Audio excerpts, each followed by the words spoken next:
कभी सोचा है कि भारत में एक ऐसी पर्वत श्रृंखला है जो हिमालय से भी पुरानी है?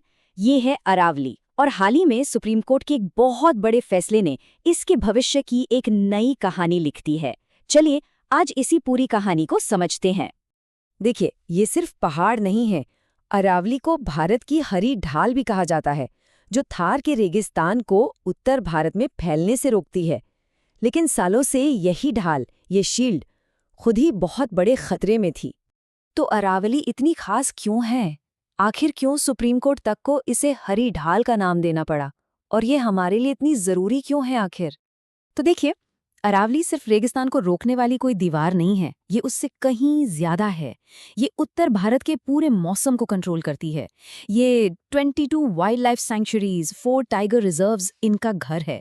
और इतना ही नहीं, चंबल और साबरमती जैसी बड़ी बड़ी नदियों को पानी भी तो यहीं से मिलता है। मतलब ये एक पूरा का पूरा जीवन देने वाला सिस्टम है। तो सवाल उठता है कि अगर अरावली इतनी जरूरी है, तो फिर मसला क्या था? विवाद किस बात पर था? असल में सारी समस्या की जड़ एक बहुत ही बेसिक चीज थी, उसकी परिभाषा। यही वो सबसे बड़ा सवाल था जो सुप्रीम कोर्ट के सामने था।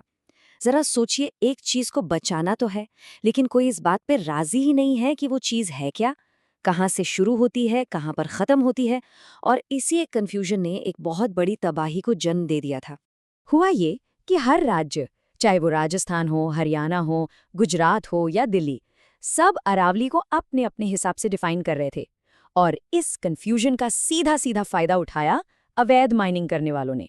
नतीजा, जो पहाड़ी एक राज्य में प्रोटेक्टेड थी, हो सकता है दूसरे राज्य की परिभाषा के हिसाब से वो अरावली का हिस्सा ही ना हो।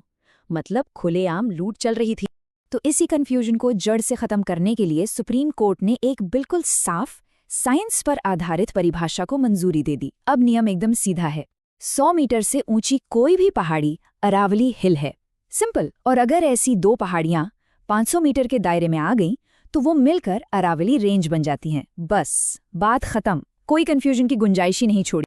लेकिन ये जो सीधी साधी सी लगने वाली परिभाषा है, कोर्ट इस तक पहुंचा कैसे? जाहिर है ये कोई एक रात में तो हुआ नहीं होगा।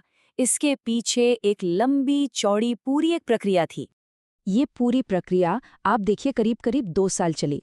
जनवरी 2024 में बात शुरू हुई और फैसला आते आते नवंबर 2025 हो गया। इस बीच कोर्ट ने एक्सपर्ट्स की मदद ली, ढेर सारी रिपोर्ट्स की स्टडी की और सभी राज्यों की बात भी सुनी, ताकि एक ऐसा समाधान निकले जो सबके लिए सही हो, निष्पक्ष हो और सबसे जरूरी असरदार भी हो। और इस पूरी प्रक्रिया के दौरान जो सिफारिशें सामने आईं, वो सिर्फ परिभाषा बदलने तक सीमित नहीं थीं। नहीं, सेंट्रल एम्पावर्ड कमिटी ने तो पूरे इकोसिस्टम को बचाने का एक पूरा का पूरा प्लान बना दिया था, जिसमें जियो टैगिंग से लेकर जो खदानें बंद पड़ी हैं उन्हें फिर से हरा भरा करने तक सब कुछ शामिल था। तो इन सभी सिफारिशों और इतनी सारी स्टडी के आधार पर कोर्ट ने आखिरकार एक ऐसा फैसला सुनाया जो सिर्फ आज की नहीं बल्कि आने वाले कल की भी सोचता है। अब देखिए, कोर्ट के सामने एक सीधा सादा विकल्प था कि भाई माइनिंग पे टोटल बैन लगा दो, कहानी खत्म। लेकिन उन्होंने एक ज्यादा समझदारी वाला रास्ता चुना। अब सवाल है, क्यों? क्योंकि अक्सर होता ये है कि टोटल बैन लगाने से अवैध माइनिंग और माफिया राज को ही बढ़ावा मिलता है। इसीलिए कोर्ट ने बैन की जगह सस्टेनेबल मैनेजमेंट यानी टिकाऊ प्रबंधन का रास्ता चुना। एक ऐसा रास्ता जो पर्यावरण और अर्थव्यवस्था में एक बैलेंस बना सके। और हाँ, कोर्ट ने ये फैसला कोई हवा में नहीं लिया। उन्होंने झारखंड के सारंडा जंगल में पहले से ही आजमाए हुए एक कामयाब मॉडल को अपना आधार बनाया। इस मॉडल का नाम है management plan for sustainable mining यानी MPSM। मतलब ये कोई नया एक्सपेरिमेंट नहीं था, ये एक डेटा पर आधारित परखी हुई स्ट्रैटेजी थी। तो जो फाइनल ऑर्डर आया उसे हम इन 5 बड़े पॉइंट्स में समझ सकते हैं। पहला, नई परिभाषा को मान लिया गया। दूसरा, जो सबसे नाजुक इलाके हैं, जो कोर एरिया हैं, वहां माइनिंग पूरी तरह बैन कर दी गई। तीसरा, पूरी रेंज के लिए एक साइंटिफिक मैनेजमेंट प्लान यानी MPSM बनाने का ऑर्डर दिया गया।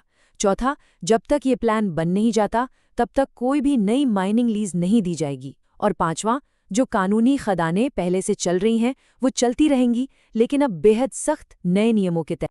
तो इस पूरे फैसले का असली मतलब क्या निकला? इसका मतलब है माइनिंग पर पूरी तरह से रोक नहीं, बल्कि माइनिंग पर एक मजबूत, एक कसकर लगाई गई लगाम। कोर्ट ने अपने फैसले में ये बात बिल्कुल साफ साफ लिखी और ये लाइन सुनना बहुत जरूरी है। उन्होंने कहा कि खनन पर पूर्ण प्रतिबंध अवैध खनन गतिविधियों को बढ़ावा दे सकता है, भूमि खनन माफिया का निर्माण कर सकता है और अपराधीकरण को जन्म दे सकता है। ये लाइन अपने आप में दिखाती है कि कोर्ट ने कितनी प्रैक्टिकल सोच के साथ ये फैसला लिया। तो आखिर में ये समझना जरूरी है कि ये फैसला सिर्फ अरावली के पहाड़ों के बारे में नहीं है। ये तो पूरे देश के लिए एक ब्लूप्रिंट की तरह है। ये दिखाता है कि कैसे साइंस, डेटा और कानून मिलकर पर्यावरण की सुरक्षा और विकास के बीच एक समझदारी भरा, एक टिकाऊ रास्ता बना सकते हैं। और यही सबसे बड़ा सवाल है जो ये फैसला हमारे सामने छोड़कर जाता है। कोर्ट ने एक नक्शा तो बना दिया है, एक ब्लूप्रिंट दे दिया है, लेकिन क्या ये नया ब्लूप्रिंट वाकई भारत के इन प्राचीन पहाड़ों के लिए सुरक्षा और विकास में वो जरूरी संतुलन ला पाएगा? खैर, इसका जवाब तो अब आने वाला वक्त ही देगा।